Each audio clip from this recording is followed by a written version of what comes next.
Good evening, I'm Gerg Cahiles sitting in for Pinky Web. Tonight, we ask the questions, tackle the issues, we clarify matters, and we get on point.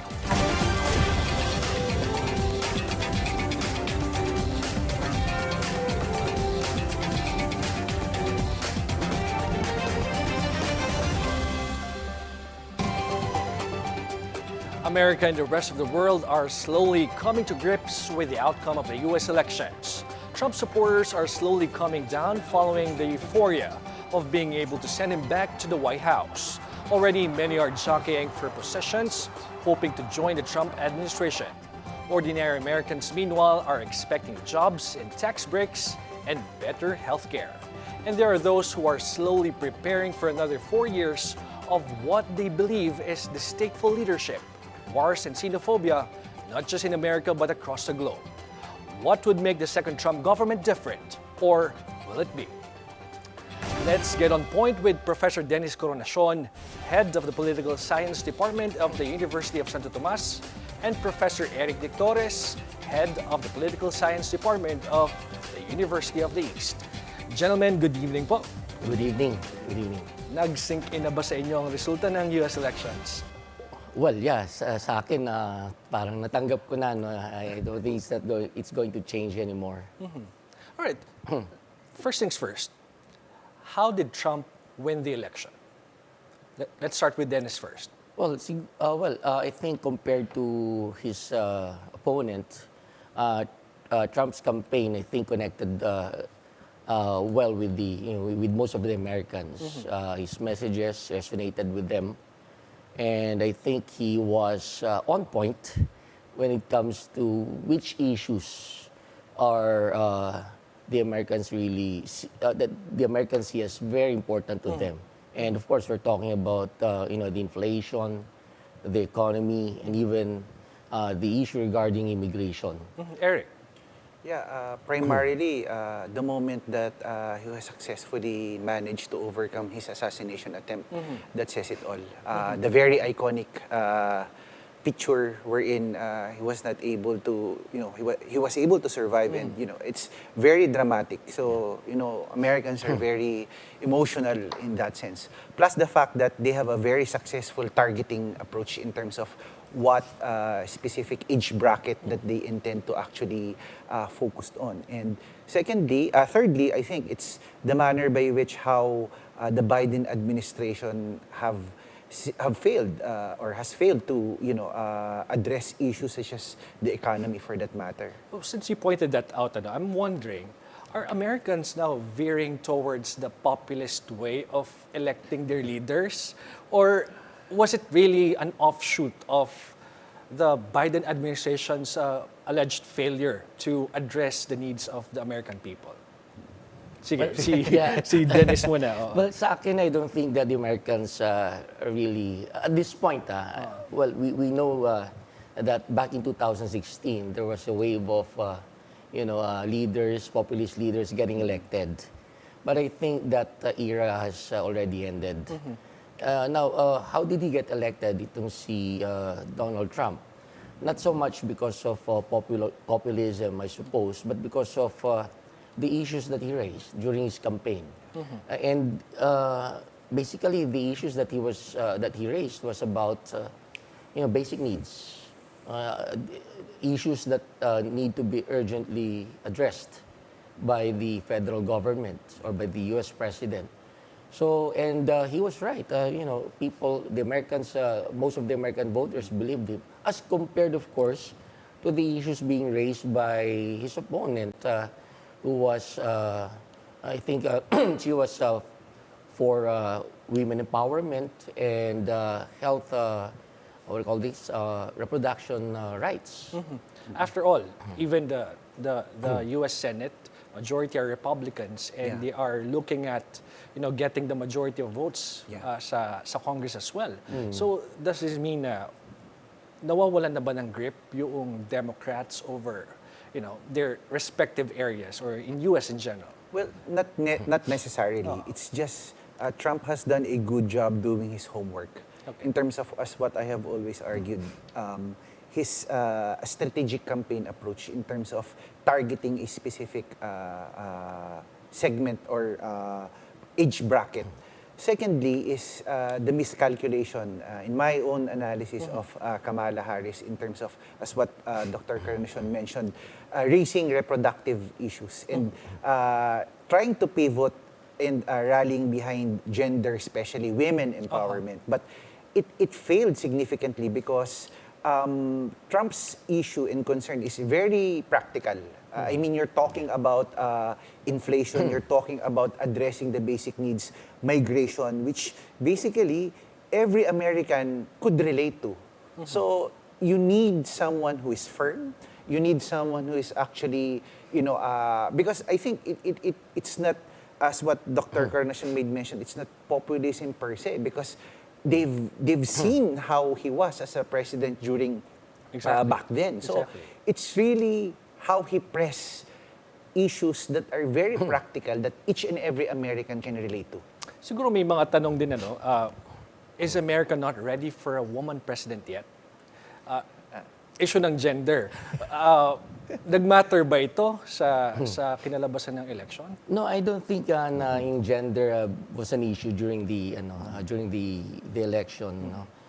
It's just that probably yung campaign ni Vice President Kamala Harris failed. It failed in the sense that it focused too much on lambasting the image of President-elect Donald Trump. Parang siniraan nila kumbaga man, kung mai-elect ulit ang sabi nila, yung message nila is that kung mai-elect ulit Donald Trump, it would be a danger to U.S. democracy. Yeah. But that didn't work. Oo, kasi ang tingin ng mga tao parang hindi yun ang issue eh. Tingin ng mga Amerikano, ang tingin lang issue is yung mga practical na issues. Oo, like the economy.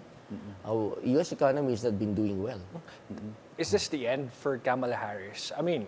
Oh, definitely no. She's still young, that's one. Yeah. Number two, I just also would like to give emphasis that she came in late. I mean, she was not even within the radar of being planned to really run at the forefront. And yes, it's basically a last-minute call on the part of President Joe Biden. I think it's not the end for Kamala. She's still young.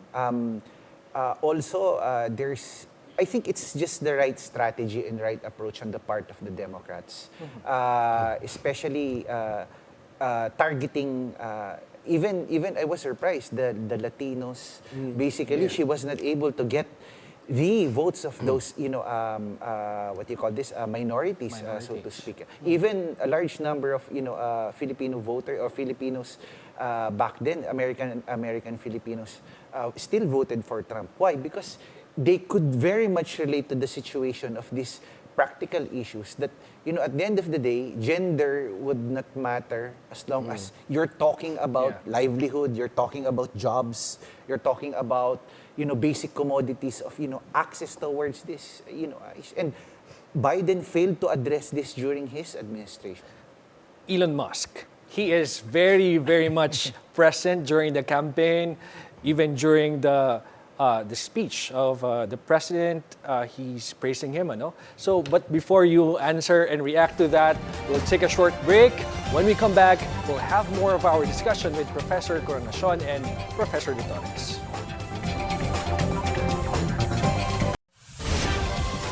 Welcome back. You're watching On Point. Still with us, Professor Dennis Coronacion and Professor Eric de Torres. Elon Musk, balikan po natin. What do you think will be his role in this administration? Well, I don't think he's going to be appointed in the government. I think he'll remain as a businessman, as a private individual. Pero his role is going to be very important if we're going to look at the broader picture. Because of course, we know for a fact that U.S. and China, as well as the other great powers, are in competition in terms of technology, either for military use or commercial use. And this is where Elon Musk is going to play a very important role, since he's into cutting-edge technology. So he might be able to sustain the superior, the superior position that the U.S. is currently placed. Oo.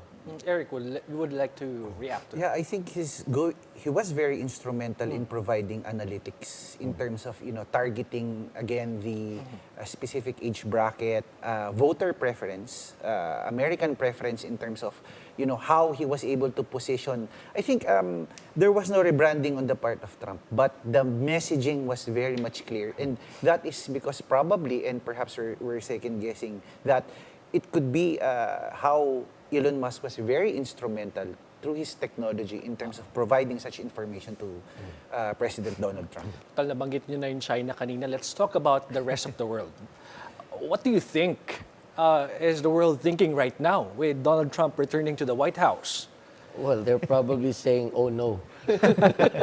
Well, of course, looking back doon sa first term niya as President of the United States, but I hope we're going to see a Trump who is not going to be isolationist anymore, who's not going to withdraw from the world affairs. I hope we're going to see a Trump that's going to be more cooperative, in the international arena and in various international, cooperations. In fact, nagbigay na nga ng message si President Xi Jinping na hopefully sa second term ni President Trump, both their countries are going to get along well. And it's going, if that's going to happen, that's going to work for the, that's going to mean positive for the rest of the world. So, which among the countries will benefit? Yeah. And sino yung mga magiging biggest losers natin with the Trump presidency? Actually, it's very difficult kasi parang we have to suspend judgment of ano ba talaga yung magiging foreign policy ni Trump. Magiging non-interventionist pa rin din ba siya katulad nung dati? Kaya nga may usap-usapan na good for Americans, bad for the rest of the world. If ganun ulit yung masasaksihan nating Trump nung 2016. Secondly, the rest of the world will again pivot and calibrate their foreign policy because every foreign policy in the world is technically anchored to the foreign policy of the United States. And whether the rest of the world likes it or not, we need America. And America and US plays a very instrumental role. Lalo na meron tayong tatlong malalaking issues ngayon. Philippines and China relations. You still have the Ukraine-Russia war. And third would be the Israel and Lebanon conflict. So these are three important major issues that you need US to play a vital role in diffusing actually the situation. If he remains non-interventionist, does that mean that he will slowly pull out the troops in Ukraine? Ganyan ba ang magiging scenario dyan? He will just let Israel continue with its offensives sa kanyang mga kapitbahay? Are you seeing that? Well, I think yung support naman ng US for Israel, whoever the president is, remains constant. Oo, yun yung parating, it's consistent. Whether a Democratic president or Republican president, tuloy pa rin yun. If there's any country that's going to lose big, I think kasama na dyan Ukraine. If you're going to consider his past statements regarding the Biden administration's policy regarding Ukraine, sabi niya, gastos lang yan eh. Yes. Oo, kawawa yung mga American taxpayers. Now, the same goes for EU. Kasi yung first term niya, gusto niya mag-spend ng less yung US sa NATO. Diba? So yung mga allies niya sa EU, I think magsasuffer. And the future of Taiwan is going to be uncertain. Oo. If I may add, Trump is a businessman. So the support will always be there, but at a lesser cost. Titignan niyo dyan, ano ba yung mas malaking gastos sa part ng Amerika? And yun yung campaign promise niya eh.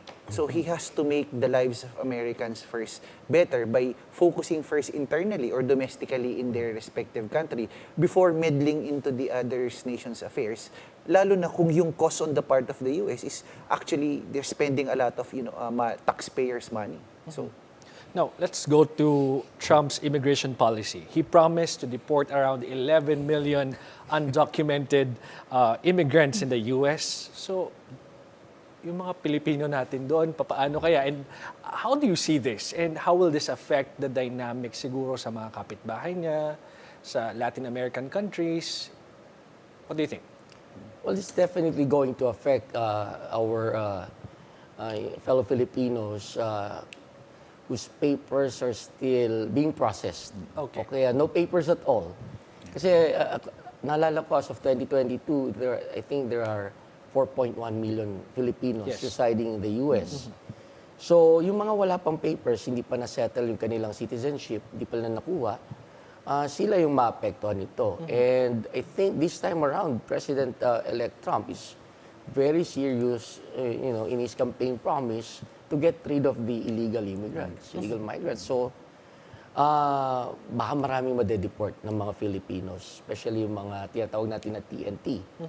Ngayon, insofar as yung mga neighboring countries, they're the ones that will be greatly affected, especially Mexico, Latin American countries, and South American countries, because US is their favorite destination.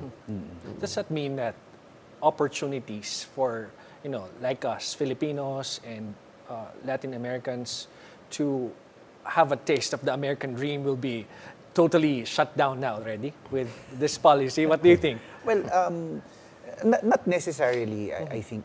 It's just that it's going to be difficult for having that opportunity in the US. So, also, this is something that our own government should also look into. Look for other growth areas or growth countries that, migration is very much, open. Yes. We have Australia, you have New Zealand. So, but, there's this colonial mentality on the part of the Filipinos that hindi mo mawawala yung living and trying to go to the US and, be there and live the American dream. So, ako baka it's also changing mindsets on the part of the Filipinos also because ano din baka din yun maapektuhan din na mas maghigpit yung quota ng tinatanggap ng bibigyan nila ng visa papunta ng US. Mas ini-scrutinize nila yung reason papunta ng US. So yun yung mga dapat na paghandaan natin and look for other countries na may opportunity or better opportunities on the part of the Filipinos. Okay, so let's talk more about the impacts of Trump presidency to the Philippines. So we're taking a short break. Stay tuned. This is On Point.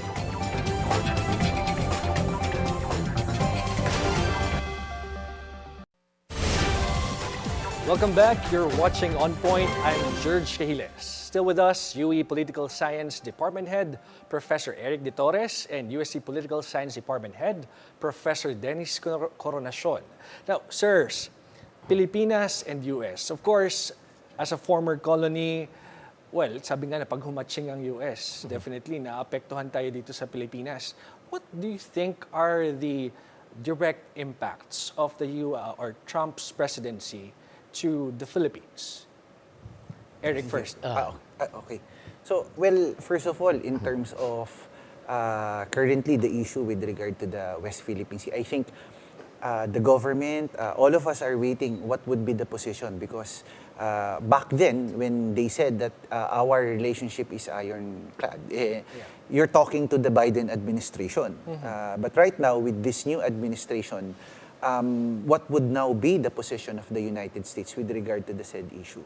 Secondly, is in terms of, as what we have mentioned a while ago, the issue of migration. When it comes to, petitioning your parents or any other member of the family, would they be that open or that, maluwang para tanggapin or madaling magpapunta doon? And job opportunities as well, because as it is, whether we like it or not, the campaign promises about, keeping America, keeping the jobs for Americans, and whether we like it or not, we are competitor to Americans. So, I think those two issues or two challenges must be also something that we should think of in the next days or weeks to come in preparation to his oath of office. Well, Eric talked about the West Philippine Sea, but it's a major trade route and trillions of dollars are passing through that area. You think the United States can afford to just leave it behind and siguro hayaan lang yung China to dominate in that area? Well, you're right, ano, kasi that's one of the interests of the United States in the South China Sea issue, to keep the commercial route open to everyone, to all the countries. Well, I don't think that the U.S. is going to pull out considering its interest, ano. I don't think it's going to pull out from engaging countries who are involved in the South China Sea issue. Particularly China. Siguro if ever there's going to be a change, just like what Eric said earlier, it's going to be about, great factor would be costing. How much would the U.S. need to spend in order to, maintain its interest in that part of the sea?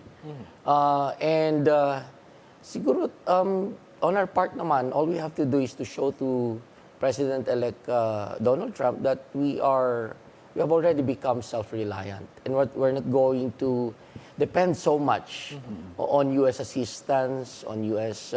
Financial aid, on U.S. defense aid. So actually, that's what the current administration has been doing. Yes. Yeah, by upgrading our partnership with like-minded countries like Japan, South Korea, Australia, and even India. So from regular relationship, ginagawa na nating strategic partners to mga to, para hindi na tayo totally magde-depend sa... Multilateral, ganyan. That's right. Even at the level of yung country-to-country bilateral. Oo, meron rin tayong partnership with them. So that way, siguro pag nakita yun ni President-elect Donald Trump, hindi na siya atras sa mga commitments ng United States government sa atin. Let's quickly go to the economy, ano? Kasi Eric was mentioning about the, America First policy. And we know that one of the biggest industries nowadays in the Philippines is the BPO industry. And most of the clients are Americans. And hindi ba makikita to ng America as a big competition? We took their jobs from them. And, finally, baka mamaya maapektuhan tayo ng ganyang policy ng Trump administration. What do you think? Tingin ko hindi naman kasi at the end of the day, mas mura pa rin din sa Pilipinas as compared dun sa per hour doon na ibabayad mo. Kung doon yung mga mamumuho ng mga kumpanya na nandirito na sa Pilipinas, kahit na sabihin mong medyo mataas siya for an entry-level job dito sa atin, pagdating doon, ang binabayaran mo, dolyar doon sa mga... So, I don't think that it will be affected. Probably ibang sector yung maaaring maapektuhan. But in terms of the BPO, I think they will remain. And I think we're still the most viable country in Asia because of our edge in terms of the command of the English language. Eric is right in pointing out that there's a big disparity in terms of the salaries for Filipino workers and American workers.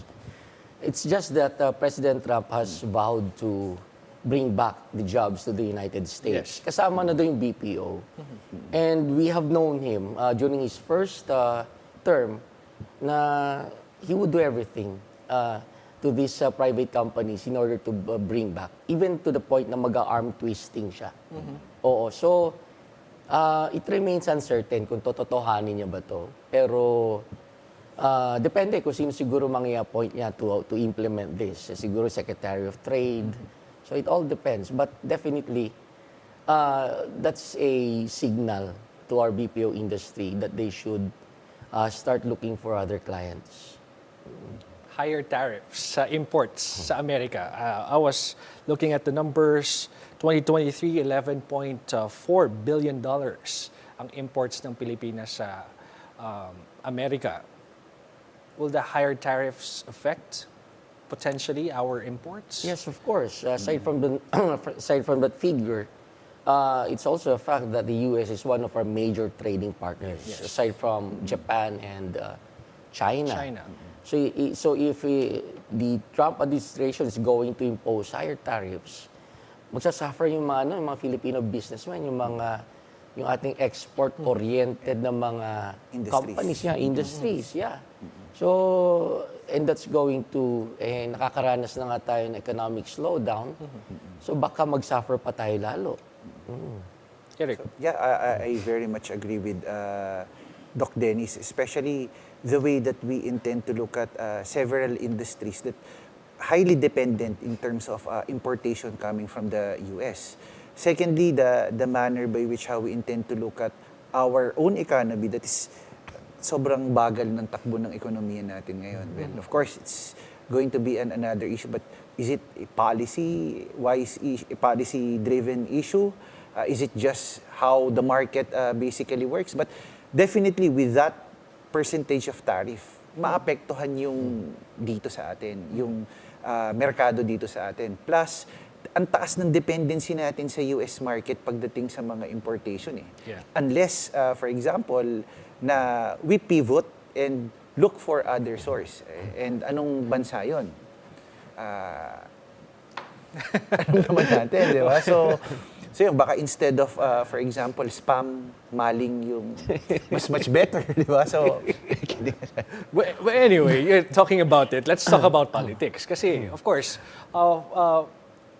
there was a pivot as well from the Duterte administration to the Marcos administration.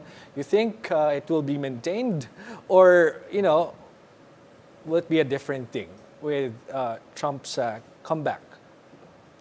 Well, we do not know what Trump's going to do with us, But definitely, I think our president is his policy is going to remain. So it's pro-US. But at the same time, I think he is carefully trying to work on an independent foreign policy, meaning to say, not so much dependent on U.S. assistance. So I think it's a good direction on the part of the president. Para in the event na, President-elect Trump is going to pursue an extreme foreign policy, I think magsusurvive naman tayo even without, U.S. aid. Yeah. Eric, siguro. Yeah, I very much agree. If there's the really stroke of brilliance on the part of this administration is its foreign policy. Kung makikita natin yung foreign policy ng Marcos administration, we are very much having a good relationship with the US, but also looking at other like-minded countries pertaining to the West Philippine Sea, but also possible trading partners. So, hindi lang naka-close in tayo sa US yung dependency natin. But right now, the Marcos administration is looking at other countries for potential partnership, especially when it comes to trade and industry. Siguro pag-usapan natin some other time, yung mga ganyang usapan. But for the meantime, I thank you, Professor De Torres and Professor Coronacion, for your time. And that's On Point. Join us again tomorrow at 7:30 p.m. here on BNC, Bilyonaryo News Channel. I'm Gerg Cahiles on behalf of Pinky Web. Thank you for watching.